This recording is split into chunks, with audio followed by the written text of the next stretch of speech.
Dobro večer, poštovani gledalci. Gledate spoljnopolitički magazin Protokol. Večeras u nešto drugačijem izdanju.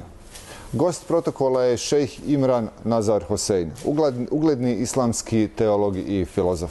Good evening and welcome. Thank you, Daniel. You drew attention to your lectures here in Bosnia and Herzegovina and in the region after you claimed that in Srebrenica was not genocide but horrible massacre. That was a pretty bold statement. Can you please elaborate your claim? It was not a bold statement, Daniel. It was the truth. By my definition of what constitutes genocide, let me define genocide. Genocide would be the mass killing of a people conducted by another people. A definition of genocide would be when the European peoples migrated to the New World, to the United States and Canada. They met American Indian people out there. And the American Indians were slaughtered like cockroaches. There is a term that they use for it because they don't like the word genocide, so they call it ethnic cleansing. Well, there was nothing clean about it. It was dirty. This was genocide. The European people who went to the New World, the Western Hemisphere, did not as a community condemn it. There were no powerful voices raised against it. Rather, they supported it and they profited from it. That was genocide. Did that happen at Srebrenica? Did the Orthodox Christian people of this region support what happened at Srebrenica? Were they happy about the massacre of Muslims? Did they rejoice about it? Did they profit from it? Did they celebrate it? Are they still up to this day happy about it? No. No. The Serbian people and the rest of the Orthodox Christians of this region are not happy about what happened. They condemn what happened. They would rather find out who are the ones who are responsible for it. And I don't think, Daniel, that we have as yet the full story. I think there are parts of the story which are hidden. And if anyone has the knowledge of it and tries to reveal it, he might be killed. Like anyone who knows about the truth of 9/11 and tries to reveal it, he'll be killed. That's their methodology. So too I am saying, Daniel, that there are parts of this story which have not as yet been revealed. The hidden hands at work. To try to have an event that will allow them to fulfill their larger political and military agenda. I'm talking about NATO. I'm talking about the Judeo-Christian Zionist alliance which rules most of Western Europe and North America. And it would be beneficial if the Orthodox Christian people of this region were to call for a commission of inquiry which is given legal power and mandated to pursue the subject, and let us get the full story of what happened at Srebrenica. And at that time we'll then be able to know who were responsible for it. But at this time we already know that by and large the Orthodox Christian people of this region do not support it. That therefore does not qualify as genocide. This is my definition of genocide. But people start defining and using words differently all the time to suit their own vocabulary. Once upon a time I could use the word gay, something nice, gay. Now I use the word gay, it has another meaning. So too, genocide used to be something else. Now today this is genocide. So don't play games with words. This is why I have come forward to say no, this was not a genocide. But I have something more to say. There was a sinister agenda at work, not only in Srebrenica, when the full story comes out, But there was a sinister agenda at work in the Security Council of the United Nations. The Quran, which is the only absolute authority in Islam, not the government of Turkey, and most certainly not the Prime Minister of Turkey. It is the Quran which is this absolute authority as to what is Islam. And the Quran has spoken plainly and clearly about a Christian people who will be closest in love and affection for Muslims in the end time. My understanding, the end time. The Quran has identified these Christian people, and I have, in several of my lectures, I don't need to repeat it today, all of Bosnia knows my views. I identify them with the Orthodox Christians. If you say I am wrong, then tell me who is right. Tell me if it's Washington, or tell me if it's London, or Boston, or Bonn, or Paris, the ones that you worship. That's your Qibla, it's not mine. If I am right, that there is going to be love and affection between Orthodox Christians and Muslims, according to the Quran, and this is to come to pass, then my heart is in the right place. I have come to Belgrade to try to build friendship and affection and understanding and cooperation between Orthodox Christians and Muslims. Am I wrong in doing that? Which fool with a capital F will say that I am wrong in doing that? Well then, if that resolution had been adopted in the Security Council, you could have said goodbye forever and ever and ever to any possibility of friendship and reconciliation between Muslims and Orthodox Christians in this part of the world, despite 500 years of Ottoman oppression. In one of your lectures, also, you said that behind the politics that claims that in Srebrenica was committed a genocide are the very same institutions who allowed that massacre to happen. Can you be more specific? What institutions? It is when we have a commission of inquiry to pursue the truth to its very end that the evidence will come out. At this time, if there is someone who has crucial evidence, you know, it's called a whistleblower, and there is a threat that he might reveal the truth, they'll kill him. Many people have been killed since 9/11 in order to preserve that monstrous lie that is 9/11. But you can connect the dots and you ask, who are those who benefited from 9/11? What happened since then?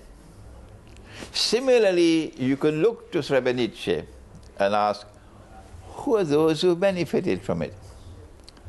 And the answer is as plain and clear as daylight, although I've not seen much of the sun since I came to Belgrade. The answer is plain as daylight. They have their biggest military base, other than Germany, there in Kosovo today.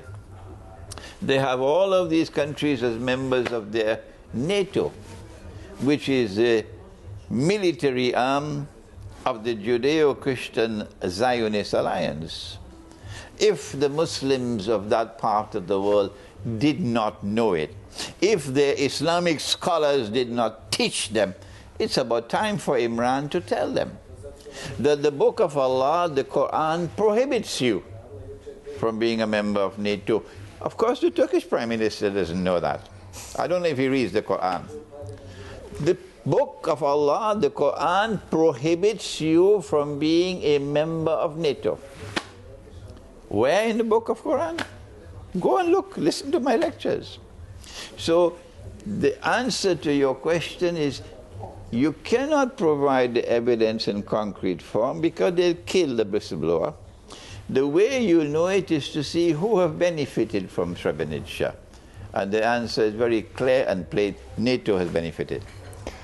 I guess you are aware of that, but after your lectures about Srebrenica and your advice to Muslims to cooperate closer with the Orthodox Christians, Your popularity among Bosnian Muslims a little bit decreased. What do you make of that? I'm not surprised. When Prophet Muhammad, Allah's blessings be upon him, made a truce with the people of Mecca who were fighting him. It was called the Treaty of Hudaybiyah. Not one of his followers agreed with him. They didn't like the treaty. One of the articles of the treaty required that the animals of sacrifice which had been brought were to be sacrificed right there in Hudaybiyah, but not in Mecca as is normally done. And when the Prophet asked them to do the sacrifice, they refused. None of them was prepared to do it. So I'm not surprised with the response from Bosnia, but I'm not disheartened, no. So one of the wives of the Prophet, Allah's blessings be upon him, said to him, "You do the sacrifice." And so he took the knife and he made the sacrifice of the animal, and then after that all the rest came. That's why I'm here in Belgrade. I'm doing similar, following the sunnah of the Prophet, Allah's blessings be upon him. I'm not a prophet, I'm following his sunnah. So I'm here in Belgrade. My popularity may have declined out there, but that's not permanent. When I came to Belgrade, I lectured yesterday at the University of Belgrade before a packed auditorium, and the response I got from that audience was kind and respectful and affectionate and loving. And so I say this is a good beginning. You offered, that was something unusual, apologies to Orthodox Christians for the atrocities committed against them during the Ottoman Empire. Why do you think that apologies are necessary now? True religion has zero tolerance for oppression, whether it is Judaism or Christianity or Islam or any other religion which claims to have truth. I don't think any Jew will differ with me. The true religion has zero tolerance for oppression. The Ottoman Empire was an oppressor with a capital O. It's said that it was waging a jihad against the Christians. Does the Quran ask you to do that? Is it the Sunnah of the Prophet to do that? That was a bogus jihad, like ISIS today. You are waging wars of aggression, you are waging wars to oppress a people, and therefore you must be condemned for that.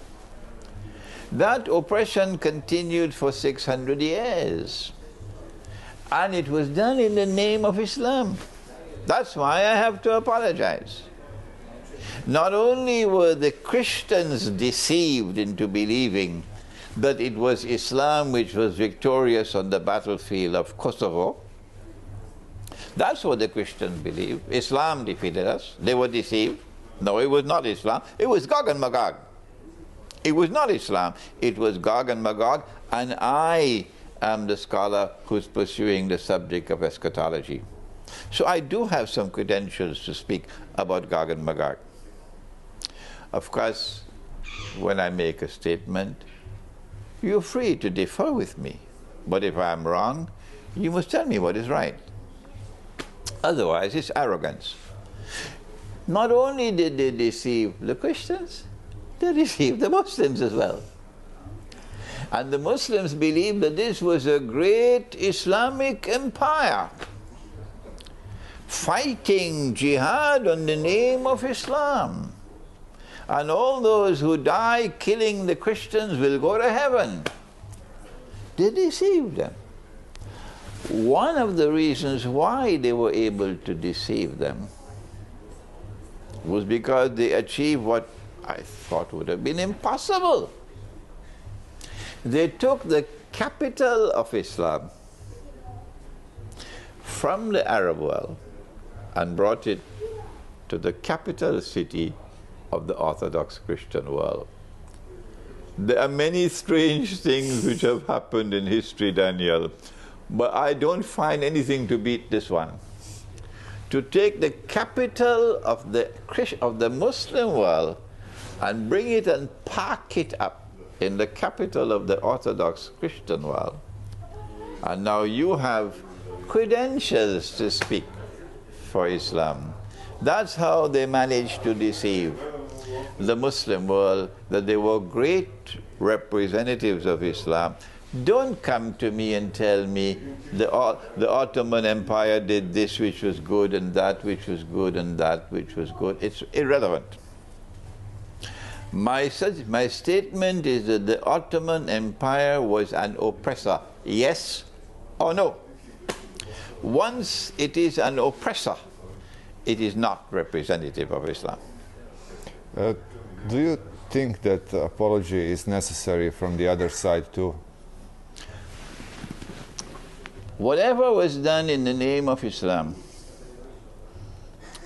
and did not represent Islam and cause injury to others, like taking the greatest cathedral of the Orthodox Christian world, Hagia Sophia, and shamefully transforming it and sinfully transforming it into a masjid, to drive a dagger into the heart of the Christian world that will bleed eternally.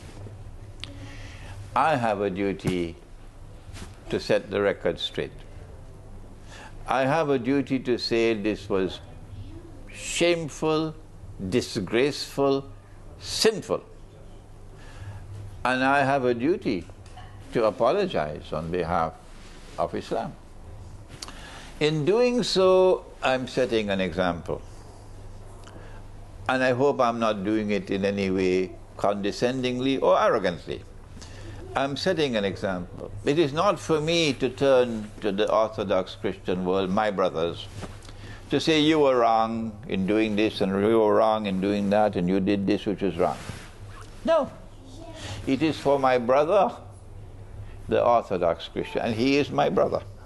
It is for him to look at his record and see what are those things which are done in the name of Christianity which were not representative of Christianity, and denounce them rather than me doing it. I would like to switch to the geopolitics, if you don't mind, right now. Do you believe that Arab Spring, a series of revolutions in Arab world, were spontaneous, or somebody actually wrote a script and schemes how it should happen? It is now very plain and clear that there was an interior agenda and an exterior appearance of spontaneity, whereas there's an interior agenda which was planned, meticulously planned. That planning was done on behalf of the Judeo-Christian Zionist Alliance, which is in Western Christianity. You know which Christianity I'm talking about? Yes, yes. The one which does not allow anyone to have a beard. No. The Lord God put the beard on the face of the face, but they say no, no beard, that Christianity. But they have one man who does have a very big beard, white beard, and he has come to take over. He's hijacked Jesus now. And he comes once a year on a reindeer. A fellow called Santa Claus. I'm talking about that Christianity, okay? I hope Santa Claus doesn't come to Orthodox Christianity. If he's come here, please repatriate him. That Christian world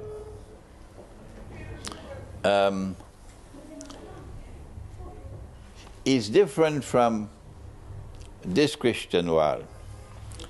That Christian world reconciled with Judaism, not with the Semitic Jew, who is now a small minority, but with a mysterious person called the European Jew. I don't know where he came from. How could a European be a Jew? And that reconciliation led to a Judeo-Christian alliance that the Quran speaks about, and prohibits us Muslims from being friends and allies of that alliance. The binding force was Zionism. So Christian Zionists and Jewish Zionists, or Zionist Jews, established this Judeo-Christian Zionist alliance. That alliance has NATO as its military arm to do its dirty work for it. The alliance knows that they have to wage war on Egypt, and that Israel has to wage war in order to expand its territory to encompass the biblical frontiers of the Holy Land, which is from the river of Egypt to the river Euphrates. Our sources declare that to be false. That is not the frontiers of the Holy Land, but it's there. When Israel wages that war to take the eastern delta of Egypt, you need more than aerial warfare, naval warfare, you need land warfare. As they say, you need boots on the ground. But Egypt has about 80 million people. How are you going to do it? The answer is you need NATO on one side and Israel on the other side, so that Egypt would be sandwiched. So while there was the appearance of spontaneity in the external manifestation of the Arab Spring, there was internal planning to get NATO to take control of Libya, and that's what has happened, thanks to these fools who went and waged their CIA jihad. They need Syria. They absolutely need Syria. If they have Syria, they'll have Lebanon like that in their grip. And Israel will then be able to wage a big war, and it'll be like a cruise, easy for them. That's the internal planning. That leads us to the question, you mentioned earlier ISIS. What is your opinion about ISIS, about its origins and goals? We always knew that those who are waging the so-called jihad, whatever be the name they had, and the names are always changing, you know, like musical chairs. Yesterday we were hearing about something called Al-Qaeda. Well, I've been along for, I never heard the name. I'm 73 years of age. Where did this come from? Al-Qaeda. And it took controls of all the airways and so on, all the media. And now something else, and tomorrow something else. So you know they keep on changing names, but it's the same people all the time. So where are they getting their weapons from? Who is funding them? We always knew the external appearance they wanted to be accepted was one of a valid jihad. The internal reality was that it was still these wicked people in the CIA and the Israeli Mossad and the British intelligence and so on, who were not only doing the planning, but also the funding and providing the weapons and doing the training and so on. Lo and behold, when Russia intervened, suddenly we're hearing voices. Oh, but you're not attacking ISIS. You're attacking our boys. Oh, okay. So now the evidence is coming out that the CIA is now admitting that they were funding and they were training and they were arming and they were providing the weapons for the opposition to Assad in Libya, in Syria. So now we can legitimately declare it's a CIA jihad. But I have a better name for it. for ISIS and company. I call it the Yankee jihad. Russian intervention in Syria changed the balance of power in that war right now. Do you see the end of the conflict, and how will Syria and entire Middle East look at its end? This is where Christian eschatology and Islamic eschatology has to take over and help political science. Yes, I am myself a student of international politics and international economics and so on, so I know the subject. But I tell you, the tools of political analysis are inadequate. You need eschatology.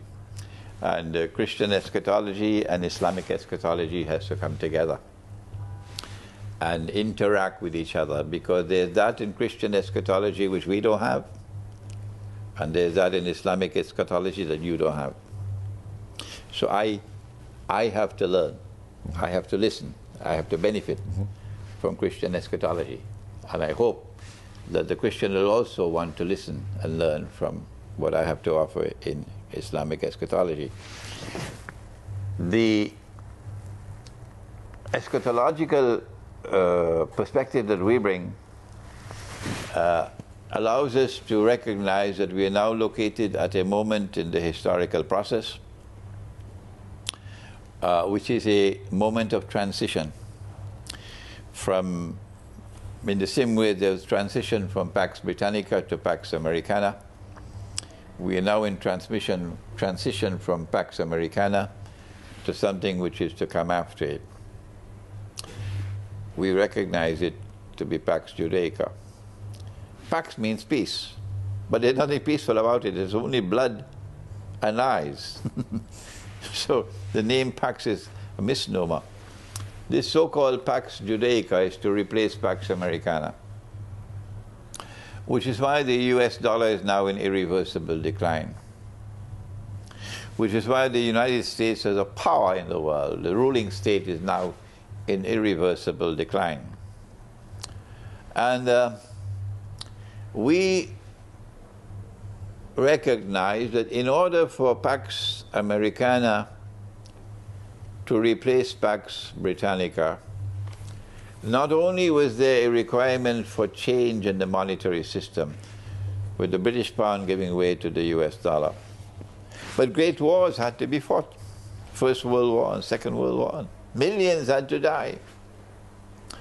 Similarly, we say that in order for Pax Judaica to replace Pax Americana, you need a big war or wars. What we've been having so far may be defined as the hors d'oeuvres of the war which is to come. The eschatology in Christianity says it's Armageddon. In Islam it's called the Malhama, and all the Muslims know about it. My eschatological viewpoint is that we are now approaching that big war, and that it's going to be a nuclear war, and the pieces are now in place. Once Russia has intervened militarily in Syria, and Russia has done that, Russia is not going to back out. Russia is not going to scale down her involvement. Once Russia has intervened, the NATO opponent has to augment his involvement. He has to come into the scene publicly the way Russia has come into the scene publicly. And as NATO does that, Russia will respond. NATO much prefers to fight Libya. Yeah. Because you can fight Libya and you can go home and have dinner. But you can't do that with Russia. The nice thing about the Muslim-Christian alliance, which supports Russia, which I'm working for, is that Muslims and Christians are not afraid to die because of our faith. If millions have to die, Daniel, in order for the oppressor to bite the dust, we don't mind dying. But those who are in the American Armed Forces because of a green card, they don't want to die. No. So they're scared of nuclear war. So I don't think Russia wants nuclear war. But Russia is saying, we are not afraid of you. I don't think the US armed forces want nuclear war because they're scared of death. But there are those who do want nuclear war. And it's time for Bosnia to understand that. There are those who do want nuclear war, and Bosnia knows who they are. I don't have to tell Bosnia that. They want nuclear war because they want to rule the world. They want to succeed the United States as the next ruling state. But Israel is too small. It is either that Israel must expand to become a much bigger state, to become a successor to the United States, or the world has to become smaller. Which one will it be? You know the answer, Daniel. That's why they want nuclear war. So that what is left of the world after nuclear war, Israel can easily manage to rule. And when Israel becomes the ruling state in the world, then at that time, our prophet has said, at that time, a day like a week for Dajjal, the Antichrist, would have come. And then after that, the Antichrist or Dajjal will emerge as a human being in Jerusalem and declare he's the Messiah. This is eschatology. So yes, my answer is we are now steering nuclear war in the fish. How do we respond? Number one, do not be afraid of death. I know the Christians are not afraid of death. And I want to say to my Muslim brothers also, you must not be afraid of death. No. If death has to come, let it come. Don't run from the battlefield because you're afraid of death. If nuclear war is to come, whose side are you on? Are you on the side of the godless oppressor, who now a man can marry another man and get a marriage certificate? Is that where your heart is? Don't you have any sense in your head? Or is your loyalty to the one who is standing up to the oppressor? In the Quran there is Zulqarnain. Qarnain means 2 ages. A first age before Gog and Magog was released, and a second age afterwards. And in Surah Al-Kahf of the Quran, power in that region of the world in which the Black Sea is located, power rested on the foundations of faith, and power was used to punish the oppressor. The Quran is telling us that in time to come, in that same region of the Black Sea, and Daniel, you know that Crimea is in the Black Sea. Don't forget that. Crimea is in the Black Sea. In that region of the world, destiny is that power will once more rest on the foundations of faith. Even after the Bolshevik Revolution, the Jewish Bolshevik Revolution, even after communism, even after the Soviet Union, Russia is returning to her spiritual heart. Their heart is barbarian. That's why a man can marry another man and get a marriage certificate. But Russia's heart is spiritual. Can't you see that? Power is there in Russia, and they have to respect it. That power is now resting on the foundations of faith. If you don't know it, I'm telling you that. And now the world will see what is there in the Quran. That power is going to be used to punish the oppressor. So where should you be in this coming confrontation? You should be on the side of Russia. So I am sending a message to the Muslim world. Don't expect the American Republic of Pakistan to join with Russia, or the American Kingdom of Saudi Arabia to join with Russia. No. It is you, the people. You have to join, particularly if you are in the Russian Federation. Join the Russian armed forces. They are buying people for ISIS with $1,000 a day. You're not people to be bought and sold. Join the Russian armed forces and be on this side in that coming war. And if you are a young man in Saudi Arabia, come and join the armed forces of Russia. So that what the Prophet Muhammad ﷺ prophesied, He said that there will be an alliance between Muslims and Rome, or Orthodox Christianity, in the end time. That alliance will come if you join the Russian armed forces to stand up against NATO in the coming nuclear war. What is the future of Islam in Europe? There will be no Europe tomorrow. There will be no North America tomorrow. I think after nuclear war, Europe and North America would not be a place where it is habitable, okay? So the future is one in which sensible people should be making hijrah, migrating out of North America or migrating out of Europe. If you cannot migrate out of the country, out of that region, you should at least leave the cities and go to the remote countryside. There is a verse of the Quran in Surah Al-Isra in which Allah has spoken of the destruction of every town and city. I am beginning to reassess my understanding of the verse, that perhaps the Quran is not speaking about every single city in the world, but rather every single city which by divine guidance ought to be destroyed, like one which permits the marriage of a man with another man, you're supposed to be destroyed. So get out of the cities, such cities, where you see the legal permission for a man to marry another man, because destruction is coming, and go to the remote countryside. The Quran says those cities which are not destroyed will be punished with terrible punishment. The punishment would be that nuclear war will disrupt supply of food, supply of water. People will be starving, no water. There'll be riots. There'll be dog eat dog.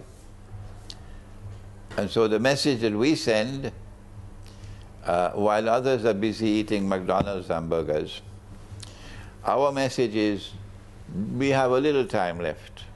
My feeling, and I hope I'm wrong, I hope I'm wrong, Daniel, I don't think we have more than 1 year left before nuclear war. Let me say it one more time. I hope and I pray I'm wrong. But if it is to come because of dreams which I have had, then you have a little time left. Get out of the cities, because even if you are not destroyed in the nuclear war, there'll be no food, there'll be no water. And you will be responsible for the suffering of your wife and your children at that time. So go to the remote countryside and go to places where you can produce your own food and where there's a supply of water. That's the future for Europe, whether you're Muslim or you're not. And I would like to end with your opinion about, is Samuel Huntington right? Can these two civilizations, Christian and Islamic, coexist? Tell Samuel Huntington for me that it would be beneficial for him to take a little time to read the Quran, because something spectacular is taking place in the world that he doesn't know about. Something with enormous strategic implications is taking place in the world now, despite Samuel Huntington. And that is that two civilizations are coming closer to each other, not clash. And tomorrow Bosnia will wake up. Tomorrow Albania will wake up. They love me, yes, they love me, and they feel puzzled by my views on genocide, on Srebrenica. But tomorrow they will wake up because they love the Quran, and they know that I am teaching the Quran. And what is in the Quran must come to pass. In Spanish they say, que será, será. And in your language they say, sta bude brice. Sta bude brice. It will come to pass. These two civilizations, the Christian and the Muslim, are coming closer together. And the Quran has said, You will be the closest in love and affection to us. So tell Samuel Huntington, take a little time to read the Quran. Thank you very much. You're welcome. Poštovani gledalci, bilo je to sve za večeras. Toliko za protokola za ovu nedelju. Vidimo se ponovo za 7 dana.